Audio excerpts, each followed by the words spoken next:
artificial intelligence will completely transform our world. But what is AI? Why will it affect you? And how can you and your business survive and thrive through the AI revolution? Welcome to AI and You. Here is your host, author, speaker, and futurist, Peter Scott. This is episode 272. Have you ever thought about thinking? That's called metacognition.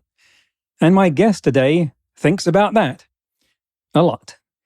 Megan Peters is an associate professor in the University of California, Irvine Department of Cognitive Sciences, and she researches how the brain represents and uses uncertainty, focusing on how these abilities support metacognitive evaluations of the quality of our decisions. She's a fellow in both the UCI Center for the Neurobiology of Learning and Memory, the UCI Center for Theoretical Behavioral Sciences, and the Canadian Institute for Advanced Research, CIFAR, Brain, Mind, and Consciousness Program. She's also president and co-founder of NeuroMatch, an educational platform serving over 30,000 students in over 120 countries across computational neurosciences, deep learning, computational climate science, and neuro-AI. We're going to get really meta here, talking about thinking, how we build models of the world, how language shapes our thinking, whether AI is doing metacognition in its chains of thought, statistical learning in AIs and humans, consciousness in humans and animals and AIs, and theories of consciousness. When we get to talking about the substrate of consciousness, by the way, that's just referring to the platform that it's running on. Lots of people think about the mind as being the software that runs on the substrate of the brain, that gooey stuff on top of our necks. We spend a lot of time looking at neuroscience on the show for the simple reason that if we want AI to think like humans, and many of us do, then we'd better have a good idea of what it means to think like a human. Just to decode a bit of the inside baseball that comes up, hard problem is David Chalmers' famous description of the question of why and how physical processes in the brain give rise to the feeling of what it's like to be conscious, rather than just behaving in a way that suggests consciousness. So let's get into the interview. Megan Peters, thank you for coming on AI and You. We certainly are getting into neuroscience and cognition in a big way on the show recently. And I'd like you to tell us your story of what piques your interest about that, what broadly is your work in that area, what excites you about that field. Yeah, thank you so much for having me. I'm really delighted to be here. I hope we'll have a really fun conversation about AI and consciousness and metacognition. So I'm a cognitive and computational neuroscientist. I work primarily in humans, and my targeted area of research is surrounding the topic of metacognition. So how we think about our own thoughts, our cognitive capacity to evaluate the ongoing processing in our own brains, basically how we think about ourselves, and what that might have to do with the fact that we are consciously aware that we are thinking about ourselves as well. So we use a number of different tools and techniques to go after those questions, to try to reverse engineer this capacity in us. So we use, brain imaging and behavior and computational modeling, machine learning, artificial intelligence approaches. But then the hope is that once we have reversed engineered some of these capacities in us, we might learn something also about what it is about those capacities that leads to us being consciously aware. And that eventually that might help us build machines that are smarter, more capable, able to self-evaluate, which is something that we know our large language models are really not so great at right now. They don't know when they're wrong, but maybe we can help them be better at knowing when they're wrong, stop hallucinating quite so much. And in the process, we might inadvertently end up making them conscious. We don't know. But it would be good for us to know how to test for that as well, so that we don't inadvertently do that and then create beings that can suffer and we torture them without knowing it. So that's kind of an overview of what we're working on right now. And we have in my research group folks who tackle some of these questions from lots of different angles, everywhere from some machine learning and AI engineers all the way through folks who come from psychology, cognitive science, and even some philosophy thrown in there. So it's a really interdisciplinary group, and I think we're doing some exciting stuff together. Wow. And when did this first pique your interest as the field that you wanted to get into? How did that develop? What was your metacognition around this topic? Great question. To be honest, I think my interest in the science of subjective experience was piqued all the way back in high school. I had the opportunity to design some self-directed study in high school surrounding philosophy. There was this class that I didn't get to take because the teacher of the class left my school.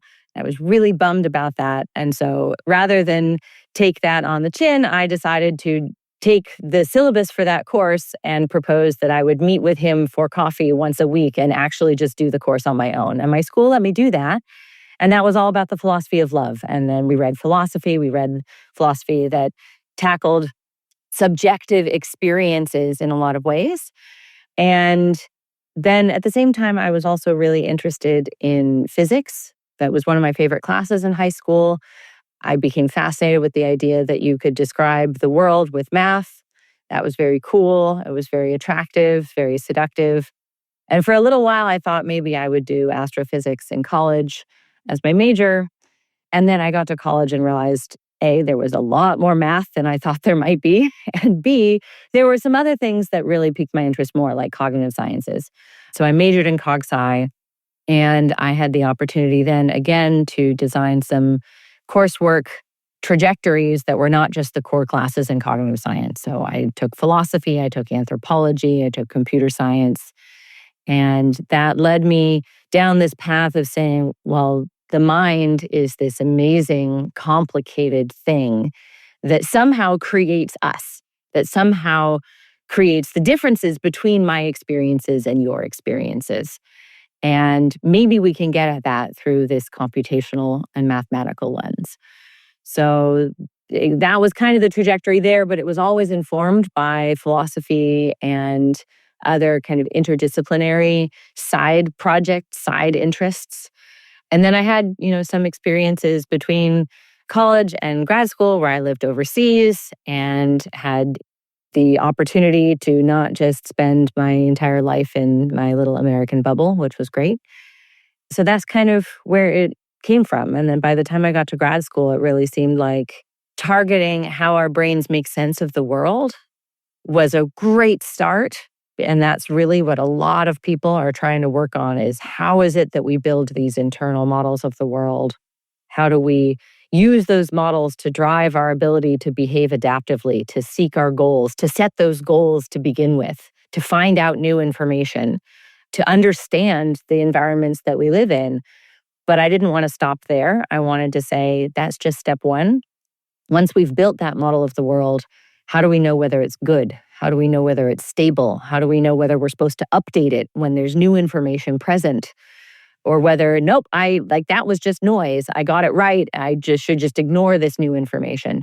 So that then led me to take all of the tools that I'd kind of developed throughout college and grad school and point them at metacognition and subjective experience properly. So to kind of close that circle back to the things that I was interested in high school. Wow. And I was asking myself, what is the intersection, if any, of philosophy of love and physics and astrophysics? And I thought, Richard Feynman, who was just famous for quotes in all of those areas. Now, this word metacognition, you've used it a few times. We've heard it before, but I want to drill down on it. Metacognition, thinking about thinking. Are humans the only species or system that does that? This is a really great question, and one of the big questions I think that's out there right now. And it really depends on how you define metacognition as being kind of at the personal level versus the subpersonal level. So the difference between whether this is something that's kind of volitional, almost linguistic, top down, that like is very conscious for us versus something that the brain might be doing kind of all the time, automatically, under the hood, constantly saying, is this information good? Is my world model good? All of that. So I would lump all of those capacities in with metacognition and say that, yes, we can query our own world models. I can ask you to think about, did you hear me well just now? And you can ask yourself, did you hear me well? Did you understand me?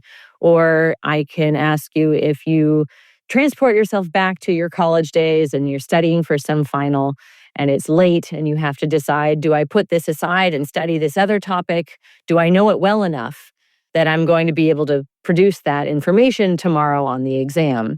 That's also metacognition. It's very top down, very volitional, very kind of personal level.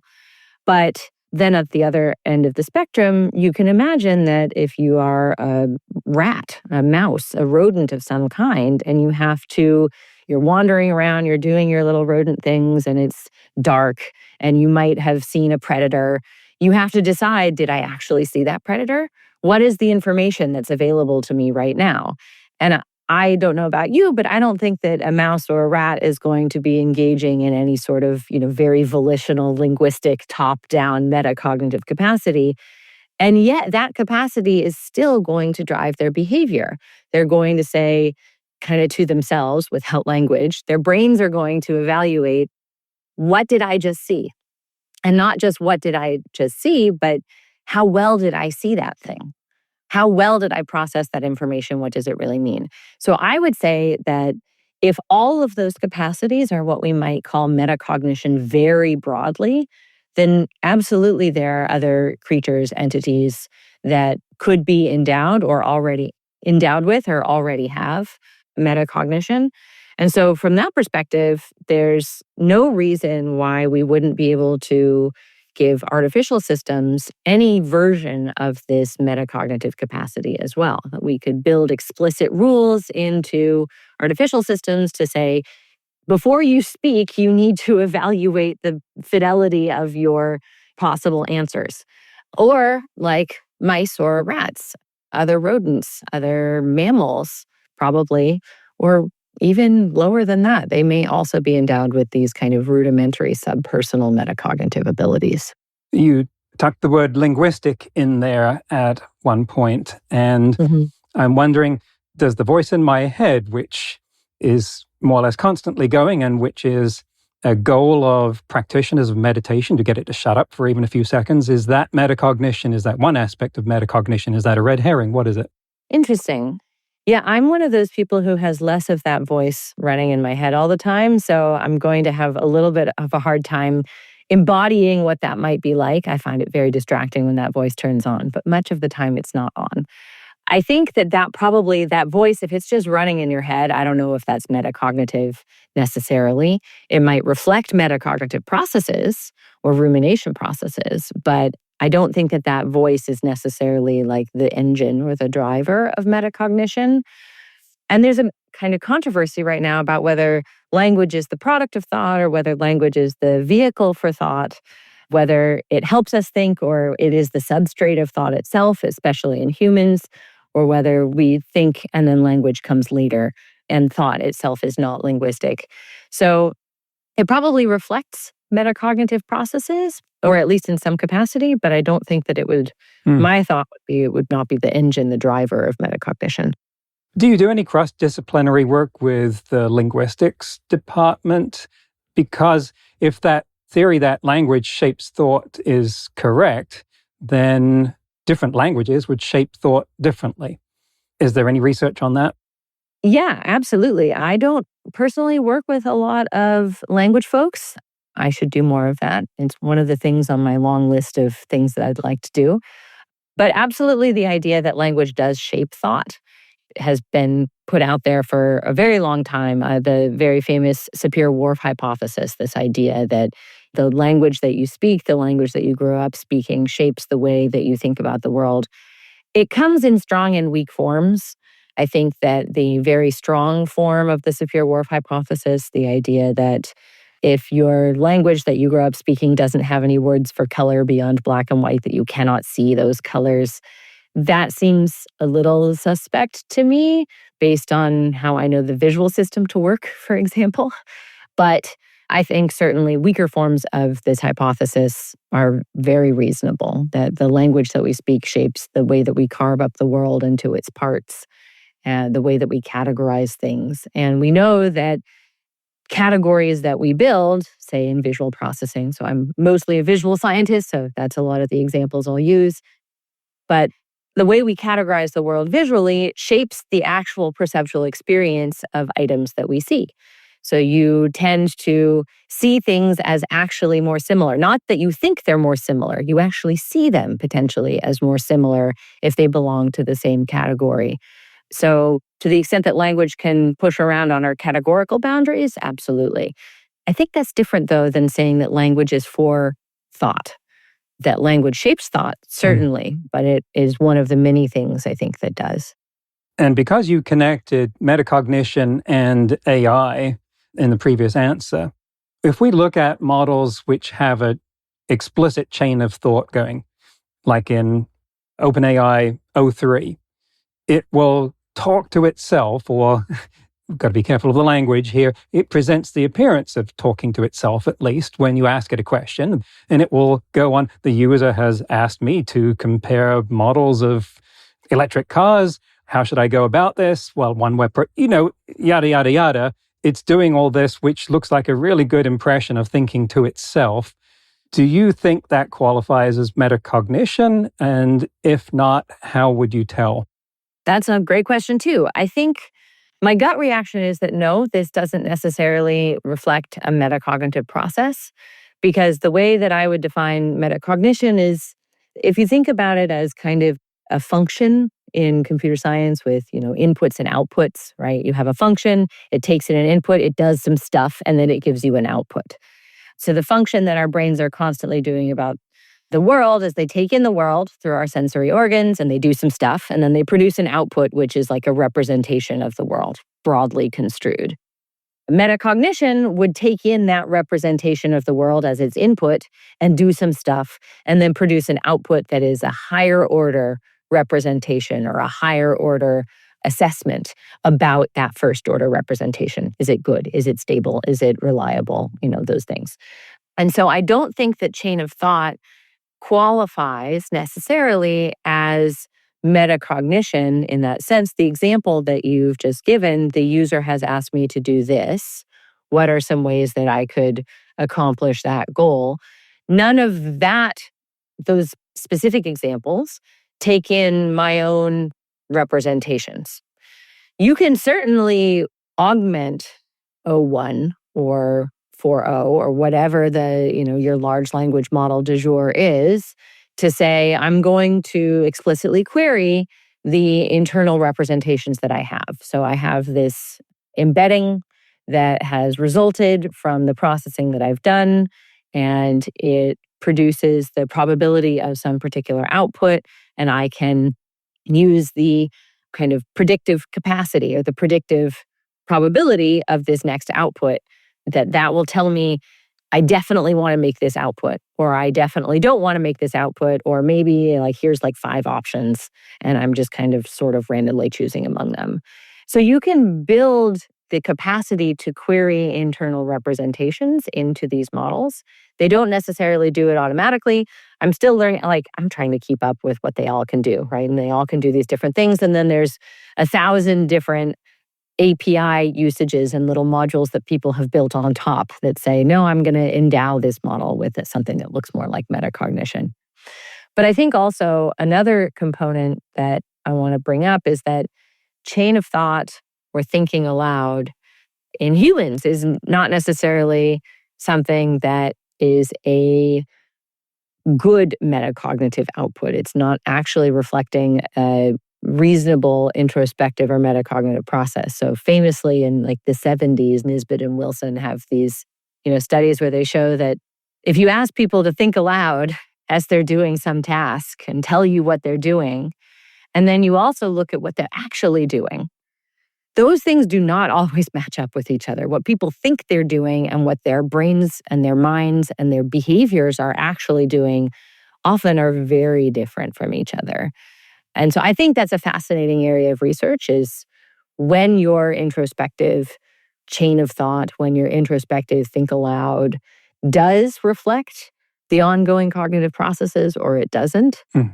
I think that's a very fascinating area of study that could be applied to large language models as well. But I guess to wrap up that long-winded answer, the chain of thought by itself, regardless of whether it's my running thoughts inside my head or whether it's the chain of thought that a large language model might be producing, it doesn't necessarily reflect, I think, metacognitive processes, even in those large language models. And there's the possibility, it seems to me, that that chain of thought is not generative. It's not the thing that is creating the thinking, but is a description of what's already happened. And I think this happens in people as well, that you ask them to explain why they did something, and you get this retrospective description that is not what created the result in the first place. I mean, a crude example would be to say, ask someone to describe the process of hitting a baseball. And I took this stance and I looked at the ball and I started to swing when I saw it was going in this direction. But that's not how they hit the ball. How they hit the ball was something that had to live outside language for it to happen fast enough in the first place. And it was reflexive. And so this explanation bears as much connection to the actual cognitive process as describing, internal endocrinology or how you're breathing. And that might be the case in the AI as well, that it's really done something else and we have tacked on this explain yourself function too. So maybe it's, as you say, not indicative of metacognition, not just in people, but also in AI. Yeah, absolutely. I totally agree with that. And I think that this generative descriptive distinction is really important. It's that, again, is language being used for thought? Or is language just a reflection, a description of what you think your thoughts were, but maybe they actually weren't that at all? And we also, in large language models, there's some indication that when you ask them to do this think aloud thing, that they do behave differently. But it's really hard to tell whether they're behaving differently because you ask them to think out loud or whether they're just behaving differently in general and that the think aloud is kind of just a retrospective description of what happened, as you said. And the motor movement stuff, the motor example of hitting the baseball is a perfect example of how we as humans, sometimes we have pretty reasonable, good introspective metacognitive access, and other times we really don't. And motor movements are such a good example of the automaticity with which we can perform all sorts of amazing tasks, amazing computations, amazing behaviors in the world, and yet have really no linguistic or even introspective access to how we're doing that in the moment. We can make up a story later, but as it's happening, you don't have that access. And in fact, in cases where you do try to turn on that introspective access, it can mess up your ability to do that behavior, especially with these kind of highly automatic motor movements. Or with anything that we would call intuitive, like someone who's an expert in reading resumes, say, or loan applications. They certainly may be asked to explain their decision later on and have a way of doing that, but it's likely that they're doing things with this process. Maybe they're also grading flowers for a market or something like that too. That they could explain it, but there's a whole lot going on. There's that we know more than we can tell going on there. That the actual process was one that was sublinguistic and not susceptible to a complete explanation anyway. I think that's exactly right. And I think that this is a core element of why I'm so interested in this area too, that there's so much that our brains can do in terms of picking up on patterns in the environment. The grading flowers example is a perfect one, where how did you do that? How did you know that that flower was better than this flower, or that that animal in some pet show is better than this one or something? Well, you just know. And if you look at the behaviors, they're highly consistent. They're reflective of a high degree of training, a high degree of expertise. It's not like these people are just guessing or just randomly assigning categories or labels, but the processes going into that, the best that people can sometimes say is, well, I just knew, I just felt it. Mhm. And I think that that's fascinating. And the irony is that they learn to get good at that by training, by experience, which is exactly how we get AI to do those kinds of things as well. That's right. Statistical learning. This is, I think, the little intermediate space between undergrad and grad for me was spent managing. After I lived overseas, I managed a infant language development lab for 2 years and studied how babies learn language, or Ah, actually helped out with the studies of how babies learn language. And this is how we learn language, is we just get this ah, deluge of information, like fire hose of syllables shoved into our brains when they're young and plastic and squishy and mm, highly adaptable. And from that, we extract the structure of language, and not only the structure of language in terms of its syntax, but its semantics, its meaning. And it's mm, fascinating to see how quickly babies pick up on this. But that statistical learning capacity is exactly right. That's how we train these large language models. That's how we train any artificial intelligence models. And it's a reflection of how we learn as well, as it's just fire hose of structured information. And our brains are really exceptionally, shockingly good at finding the patterns in that fire hose of info. You've just reminded me that we had Alison Gopnik on the show a few years ago now, and that is her thing about babies learning. So you co-authored a paper, Consciousness and Artificial Intelligence, Insights from the Science of Consciousness. And I want to drill down on that because that title alone is saying, let's do this interdisciplinary overlap here between what might be called psychology or neuroscience and technology or AI. And the intersection that it's espousing there is consciousness. So can you give us your definition of consciousness? Sure. So I'll answer that in a slightly long winded way to say that typically when we talk about consciousness in a broader sphere, we would be talking about the capacity that Ned Block has called phenomenal consciousness. There's something that it's like that Tom Nagel would have written about many decades ago. The qualitative experience that we have of the world, the fact that pain hurts, the fact that red looks red and not like green. So these qualitative aspects, and the fact that there are qualitative subjective experiences that we have. So typically that is the target of a lot of consciousness science, at least nominally. But practically speaking, that's a very hard problem to solve. And I use, of course, the famous words from Dave Chalmers. But so when we go about it from a scientific perspective, a lot of times we need to fall back on something that looks a little bit more like access consciousness. Or at the very least, we're measuring subjective experiences as reported through like self-report. And so we aren't capturing so much the ineffable quality of the conscious experience. We can still capture that it's subjective in nature, that it doesn't necessarily reflect objective properties of the world. It doesn't necessarily reflect the internal models that we've built about those objective properties of the world. But the something that it's likeness, we'll just leave that over there for now and try to make some progress on something a little more tractable. So in this paper, we are looking at how the science of consciousness has tried to tackle these kinds of questions from an empirical standpoint.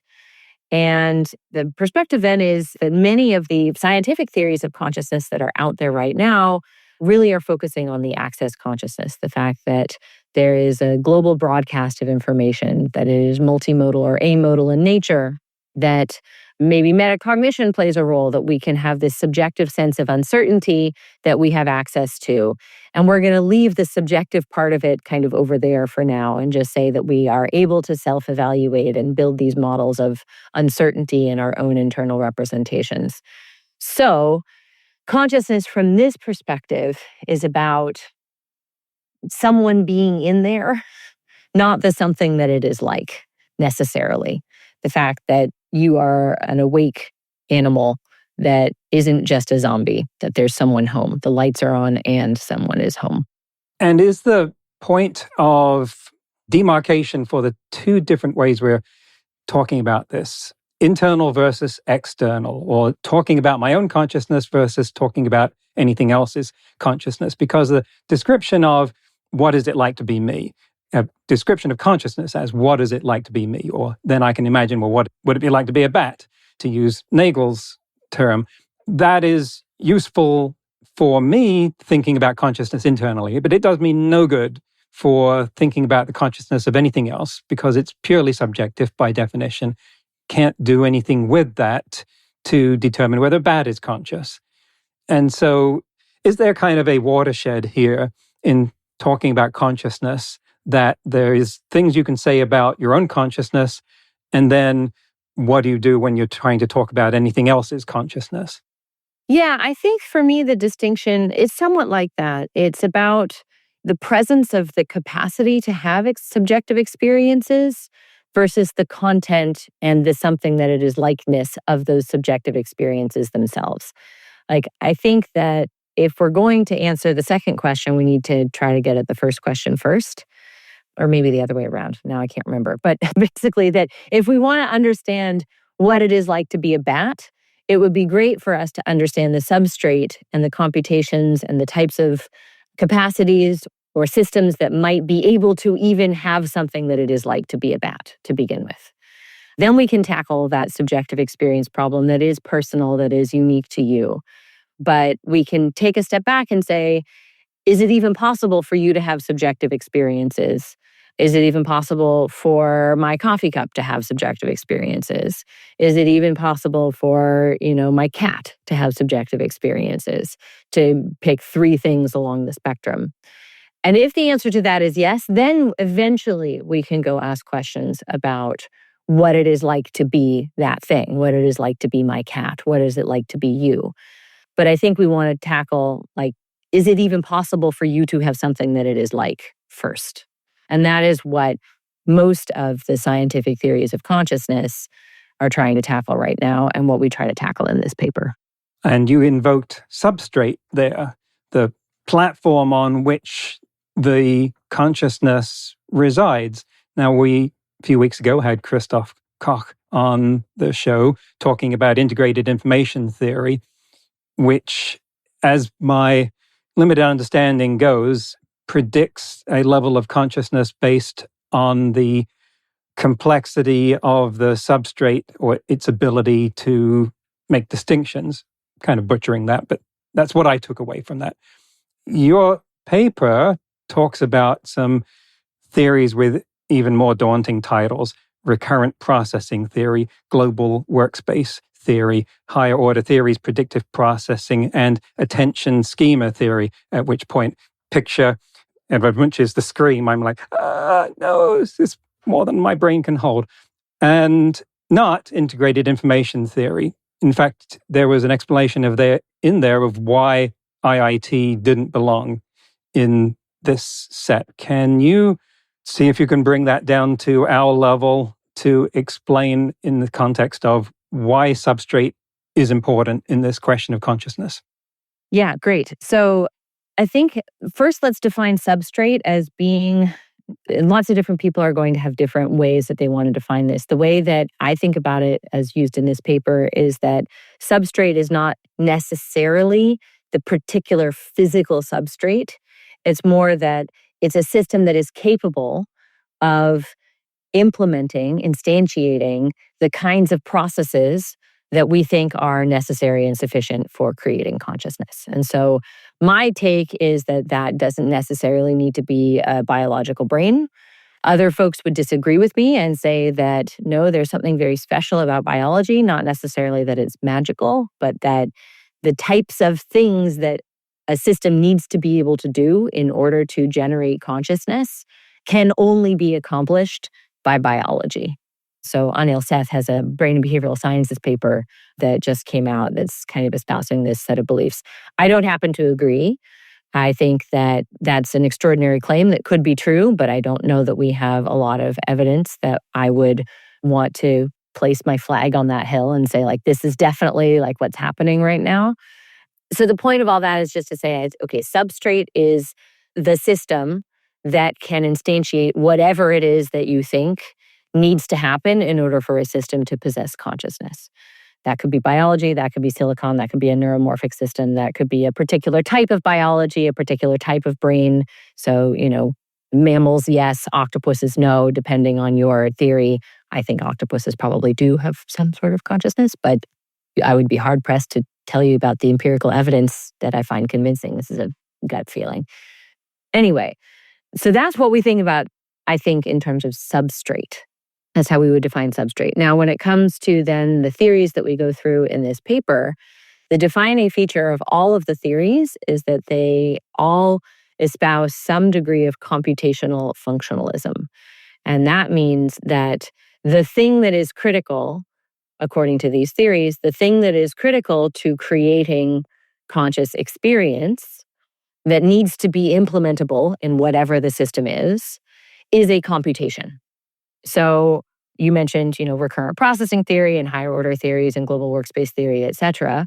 All of these have lists of computations that we go through in this paper that we kind of extracted from the theories that say, if the system has all of these types of computations, then that is necessary and sufficient according to theory A or theory B or theory C. Integrated information theory doesn't work that way. It says that a particular type of causal structure is the critical factor. It's not a computation, it's a causal structure. And so it doesn't espouse computational functionalism, and therefore we excluded it from this paper. And then the rest of the theories, the scientific theories that we do go through, they all agree or disagree about what they think the special sauce is. What are the computations that are necessary and sufficient, that you have to have them, and if you have them, they are enough? And they all have different things to say. And so rather than picking one and saying, this is the right theory, because I will tell you, anybody who says that their theory is the answer to consciousness, come on, we just don't know enough yet. Really? Anyway, so rather than just pick one and, die on that hill, we said, well, let's take a pluralist view and say all of these have some degree of empirical evidence. So let's have a look at what they say in Constellation. Here are all of the computations that all of them list. And some of those computations could actually be implemented in the artificial substrates that we have at present day, like recurrent processing. We've got systems that have recurrent connections. Global workspace theory, global broadcast availability of information. Yeah, we've got systems that do this kind of integration. Higher order theory is something that looks like metacognitive self-evaluation of uncertainty or information seeking. Yeah, you can build a little agent that says, ooh, I should go over here and sample this in order to get more information. So that's kind of the goal there of this paper, is to take this pluralistic view, to avoid the hubris of saying I'm right and everybody else is wrong, and just say there's a lot of empirical evidence out there for these various theories, and this is what they all have to say about how we might implement this in an artificial system. That's the end of the first half of the interview. Next half is next week. I find it really interesting the way that fields like philosophy, cognitive science, and mathematics are intersecting so much now, as evidenced by the number of guests we've had who are into combinations or all of them. In today's news, ripped from the headlines about AI, a survey of 1,342 US managers by Resume Builder showed that a majority of managers use AI to make decisions about their direct reports, including over 60% in each of the cases of raises, promotions, layoffs, and terminations. And that, I wish I were making this up, more than 20% of them frequently let AI make final decisions without human input.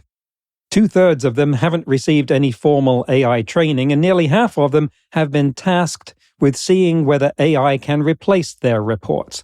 And if I shake my head anymore, I'm going to need to see the chiropractor. Come on, at the very least, if you haven't received any training in AI, you can't have any basis for this level of trust. And if you did have that training, you would know why you don't have the basis for that level of trust. Next week, we'll conclude the interview with Megan Peters. when we'll talk about Turing tests, measuring the brain, the haunted mansion, some cool experiments on brains, and cats. That's next week on AI and You. Until then, remember, no matter how much computers learn how to do, it's how we come together as humans that matters. That's all for this episode of AI and You. Please leave a rating and comment and share with your friends. Get the book Artificial Intelligence and You and see more videos and articles at aiandyou.net. That's aiandyou.net, where you can also send us your questions. Thank you for listening.